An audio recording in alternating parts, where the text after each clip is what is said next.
Voilà, Marine Le Pen est en direct avec nous sur Radio Classique, sur le site de Radio Classique et évidemment sur l'antenne d'Elsie. Marine Le Pen, un mot de football avant de commencer. Est-ce que vous pensez que les Français sont éliminés? Parce que votre père a fait beaucoup de commentaires sur l'équipe de J'en France. sais strictement rien. Ce que je sais, c'est que cette équipe de France, il y a une vraie rupture avec le peuple français et qu'à un moment donné, on en paye le prix fort parce que une équipe, elle ne peut pas être poussée uniquement parce qu'on n'a pas du gain ou par l'ego des individualités qui la composent. Il faut qu'elle soit portée par tout un peuple. Elle ne l'est pas. C'est de la faute de l'équipe de France, clairement. Et c'est la faute de qui? C'est de la faute de l'équipe de France. C'est de la faute de tous ces événements qui ont eu lieu, qui ont démontré une espèce de Et vous avez une explication parce que votre père avait mal élevé, qui ne suscitait pas la fierté nationale, qui d'ailleurs se moquait totalement du fait manifestement de représenter la France. Aujourd'hui, cette rupture consommée un peu entre le peuple et cette équipe de France. Mais est-ce que ça veut dire que vous souhaitez leur défaite demain dans leur soir? résultat. Mais non, mais je souhaite pas la défaite parce que je suis convaincu que les Français seraient heureux si leur équipe retrouvait la bonne voie et particulièrement celle des résultats. Est-ce que vous considérez qu'il y a un problème communautaire dans l'équipe de France? Il y a eu un problème communautaire, je ne sais pas si c'est le cas encore aujourd'hui, mais clairement, il y a eu un problème communautaire. Est-ce que vous considérez que c'est ça? Il y a eu un problème de communautarisme, mais c'est un problème, à la limite, c'est un révélateur, parce que le communautarisme, il est un problème pour l'ensemble de notre pays.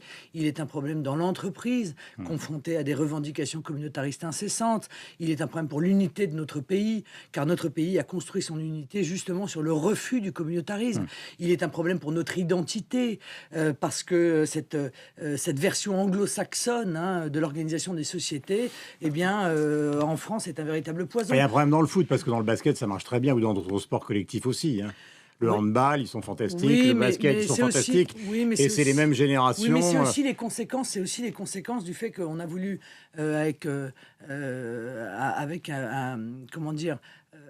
faire du football uniquement une structure pour faire de l'argent, quoi. C'était l'ultra-libéralisme appliqué au football. Alors on a libéralisé totalement les quotas de joueurs étrangers, etc. Tout ça, ça a eu des conséquences. Oui, je vous pose cette question parce que il faudrait par exemple bloquer, si vous voulez, la masse salariale. Il faudrait qu'il y ait un plafond à la masse salariale délivrée dans les clubs de football. C'est pas le cas, etc., etc. Voilà, c'est l'ultra-libéralisme appliqué au football. On voit ce que ça donne. Ça donne des résultats épouvantables, comme ça donne des résultats épouvantables en économie. Pourquoi pensez-vous qu'il va y avoir une dissolution? Vous la souhaitez ou vous pensez sincèrement? Je la souhaite et je pense que le président de la République ne peut pas faire autrement. Mais c'est là qu'il y a d'abord. Pourquoi pensez-vous que c'est inéluctable? Parce qu'on est dans une crise politique très grave. On est dans une crise. Qu'est-ce qui peut l'obliger? Rien.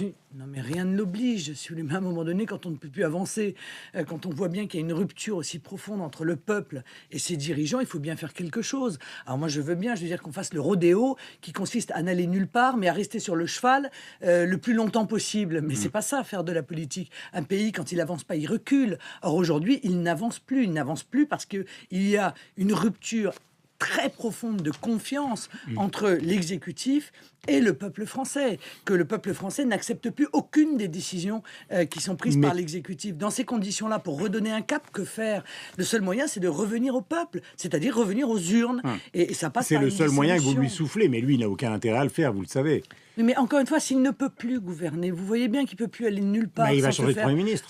Mais ça ne changera strictement rien. Est-ce que vous croyez sincèrement que le fait de passer d'une boutique PS à une autre boutique PS, ça va changer quelque chose? Alors même qu'en passant de l'UMP en 2012 au PS, ça n'a déjà rien changé. Bon, donc ça n'est pas M. Valls ou Mme Aubry ou M. Ayrault qui sont en cause. C'est la grande orientation donnée, ou plutôt qui n'est pas donnée à la France par le Parti socialiste dans la continuité de l'UMP. C'est ça qui pose un problème.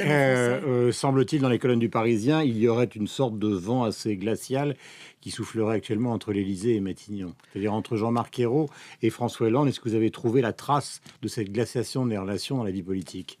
Oui, mais enfin, encore une fois, ça m'intéresse assez peu, franchement, les problèmes d'ego entre les uns et les autres, les histoires de personnes. Je comprends, parce que c'est quand même une illustration personnelle de ce que vous développez. On n'en peut plus des histoires de personnes. Les Français n'en peuvent plus. je veux dire, des buzz, des polémiques, des histoires de bagarres entre les gens. L'UMP nous en a offert jusqu'à plus soif. Le PS aujourd'hui ne cesse de chacun tire la couverture à soi. Ce que veut le pays, c'est une direction politique. Si personne n'est capable de la donner, encore une fois, le seul moyen, c'est de revenir au peuple, car c'est lui qui est souverain en France, normalement. Même si l'UMP et le PS ont transféré des pans entiers de souveraineté à l'Union européenne, sans d'ailleurs l'accord toujours du peuple français, il n'en demeure pas moins qu'il reste souverain dans notre Constitution. Vous considérez que c'est cette année que cette dissolution peut intervenir? Oui, Enfin, je ne dis pas que vous le souhaitez. Je pense qu'elle pourrait intervenir après les élections. Est-ce que vous vous souvenez avoir dit il y a plus d'un an, par exemple, vous aviez misé sur l'explosion de l'euro qui n'a pas explosé? Mais non, je n'ai jamais donné de délai pour l'explosion de l'euro. L'euro est une monnaie morte, voilà. Et je pense que de plus en plus d'économistes, non, elle ne fonctionne pas, monsieur. Elle coûte une fortune au peuple. Elle ne fonctionne pas. On est obligé de sauver les banques. Pas de problème. On est obligé de venir sauver les banques tous les 6 mois. Tous les 6 mois, on crée un nouvel mécanisme pour tenter de sauver cette zone euro qui affiche la croissance la plus faible du monde et dont manifestement les résultats ne sont pas à la hauteur de ce qu'espéraient sont leurs créateurs. Voilà. Je veux dire, si aux élections européennes, le Front National arrive en tête, et je pense que tous les Français doivent le comprendre, ce sera un événement absolument considérable, parce que ça voudra dire que les Français sont en désaccord avec l'Union européenne qui a été construite par l'UMPS et imposée par l'UMPS, notamment en faisant voter la Constitution européenne par les députés et les sénateurs contre l'avis des Français qui avaient dit non au référendum. Donc je ne vois pas comment, dans ces conditions, le président de la République ne peut pas, encore une fois, rompre avec la construction européenne, le fédéralisme européen à tout crin, et ça doit passer, ça ne peut que passer par des élections législatives. Faites un effort d'imagination, je suis Angela Merkel. Vous lui dites quoi pour la forcer justement à une dissolution commune de l'euro? Parce que sans elle, vous savez très bien que c'est impossible. Vous n'allez pas auto-décider toute seule en France si un jour vous arrivez au pouvoir que l'euro c'est terminé. Non mais pardon, monsieur, le peuple français décide ce qu'il veut. Il est libre. Voilà. Ou alors il faut lui dire, alors il faut assumer. Il faut dire au peuple français, vous n'êtes plus un peuple libre, vous êtes un peuple esclave.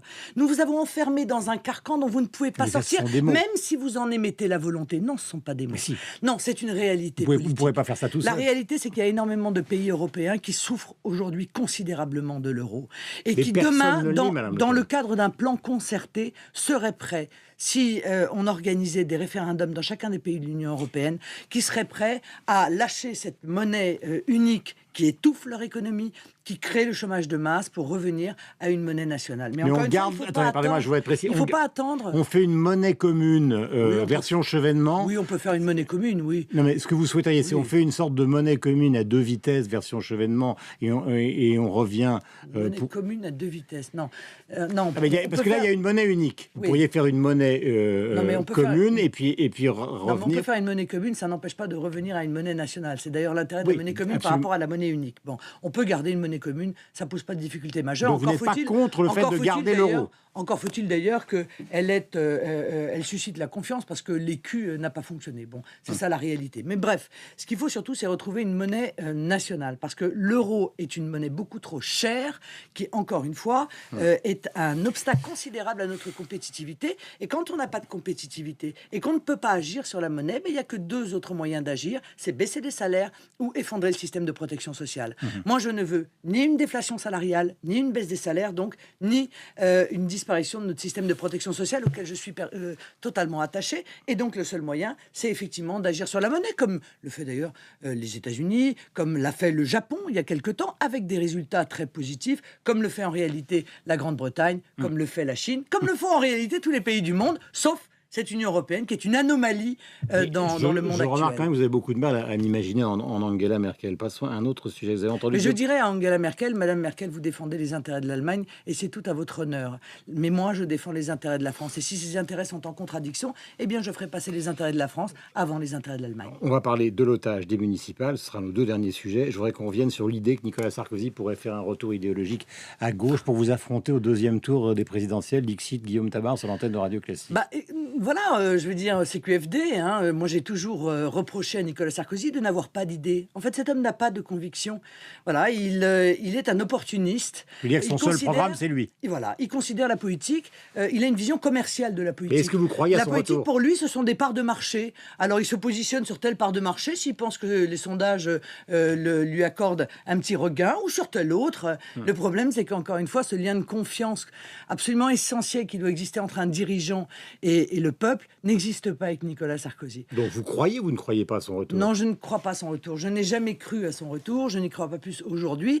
Et je rappelle quand même qu'il a toute une série d'affaires très lourdes, très graves, qui sont encore pendantes et qui démontrent une vision de l'honnêteté et de l'éthique à géométrie variable. Est-ce que vous considérez que les municipales vont permettre de crédibiliser, c'est pour ça que j'en parlais, votre programme économique et votre, au fond, votre gestion du pouvoir? Parce que dans le sondage du JDD, d'ailleurs, vous n'êtes pas les seuls, hein, mais les Français, visiblement, n'y croient pas trop au Front National, au pouvoir. Ils croient au Front National comme force de protestation, mais au pouvoir, Non, c'est pas vrai. ils doutent. Non, c'est pas.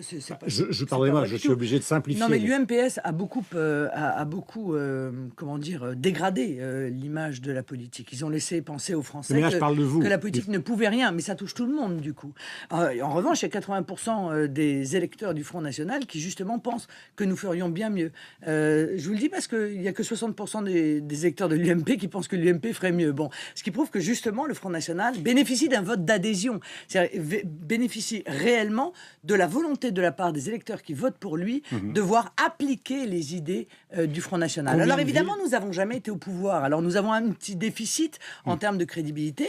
Et vous avez raison de dire que les municipales vont pouvoir nous servir à démontrer aux Français que nous sommes capables de gérer des Ce qui villes, n'a pas été le cas dans les de années la rap- 90, hein, vous vous en souvenez. Oui, non, c'est pas tout à fait vrai. En réalité, on leur a fait en général un mauvais procès. Puis celles qui se sont bien, les mandats qui se sont bien passés, on n'en parle pas. Comme ça, au moins, les choses sont plus faciles. Nous allons démontrer que nous sommes capables non seulement de gérer en bon père de famille, de faire attention, de faire baisser les impôts, d'apporter la sécurité, d'apporter un mieux-être à la population, de gérer avec plus de rigueur et avec plus de passion les villes dont on nous aura confié la charge. Est-ce que vous pensez ce matin que la France peut revendiquer la libération de l'otage qui s'est évadé? Ou est-ce que c'est un abus de considérer que l'État français y est pour quelque chose s'il s'est évadé tout seul? Même si la France est associée à une offensive des forces nigérianes. Non, mais très clairement, cet homme est un héros. Il a réussi à se sortir des griffes des fondamentalistes qui le retenaient.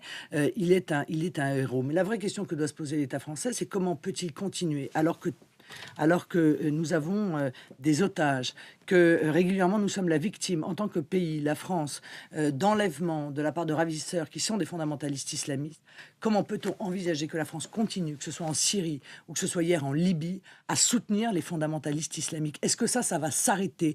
Comment la France peut continuer à avoir les meilleures relations du monde avec le Qatar, avec l'Arabie Saoudite, dont on sait que ce sont eux qui financent les fondamentalistes islamiques, Boko Haram et tous les autres dans l'ensemble de ces territoires? Je veux dire, est-ce que Par exemple, ici en France, si vous étiez au pouvoir, vous demanderiez le départ des capitaux qataris? Ah, je crois très honnêtement que dépendre des capitaux qataris est une erreur majeure. Et vous faites comment? Bon, écoutez, il y a mille manières de faire et j'éviterais, comme c'est le cas, que toutes les semaines, des responsables de l'UMP ou du PS aillent dans la capitale qatari comme si c'était la ville de villégiature de la classe politique française. Je pense qu'il faut avoir, encore une fois, des principes. On ne peut pas, à un moment donné, accepter l'argent de ces États qui sont des États qui soutiennent le terrorisme fondamentaliste et de l'autre côté faire mine de regretter l'action des fondamentalistes islamistes. Merci Marine Le Pen d'être venue ce matin sur l'antenne de Radio Classique de LCI. Vous retrouverez évidemment cet entretien sur le site de Radio Classique. Bonne journée Merci. à vous. On retrouve évidemment Magali et Christophe et Sophie Paolini sur l'antenne de Radio Classique dans une seconde.